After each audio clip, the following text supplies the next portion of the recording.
विष्णु पुराण में हनुमान और राम सेतु की कहानी रामायण के साथ गहराई से जुड़ी हुई है। इस कहानी का विवरण यहाँ प्रस्तुत है। जब रावण ने देवी सीता माता का हरण किया और उन्हें लंका ले गया, तब भगवान श्री राम ने अपनी पत्नी देवी सीता को मुक्त कराने के लिए वानर सेना का सहारा लिया। वानर सेना के सेनापति सुग्रीव ने अपनी सेना के प्रमुख योद्धाओं में से एक हनुमान को देवी सीता माता का पता लगाने के लिए भेजा। हनुमान ने अपने अद्वितीय बल और बुद्धिमानी से लंका जाकर देवी सीता माता का पता लगाया और उन्हें भगवान श्री राम का संदेश दिया। जब हनुमान ने लंका से लौटकर भगवान श्री राम को देवी सीता माता के बारे में जानकारी दी, तब भगवान श्री राम ने लंका पर आक्रमण करने का निर्णय लिया। लेकिन लंका तक पहुंचने के लिए उन्हें विशाल समुद्र पार करना था। वानर सेना और भगवान श्री राम को समुद्र पार करने के लिए पुल बनाने का विचार आया। यह पुल राम सेतु के नाम से जाना गया। इस कार्य में वानर सेना ने भारी पत्थरों का उपयोग किया और उन पत्थरों पर राम का नाम लिखा।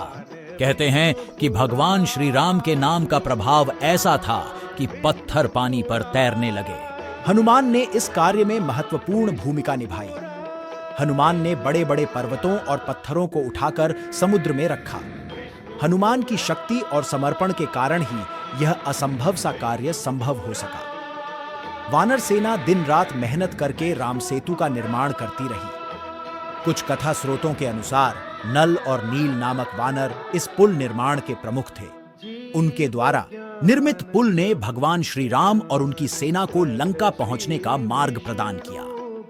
राम सेतु बनने के बाद भगवान श्री राम ने अपनी सेना के साथ लंका पर आक्रमण किया और रावण का वध करके देवी सीता माता को मुक्त कराया। भगवान श्री राम और देवी सीता माता की पुनर्मिलन की यह कहानी भारतीय पुराणों और धर्म ग्रंथों में महत्वपूर्ण स्थान रखती है। हनुमान का राम सेतु निर्माण में योगदान उनके अद्वितीय बल, भक्ति और राम के प्रति अटूट निष्ठा का प्रतीक है। हनुमान की शक्ति और उनके समर्पण को विष्णु पुराण और अन्य पवित्र ग्रंथों में महान योद्धा और भक्त के रूप में सम्मानित किया गया है। हनुमान की यह कहानी न केवल रामायण का महत्वपूर्ण हिस्सा है, बल्कि यह भक्त और भगवान के बीच के अद्वितीय संबंध का भी उदाहरण है।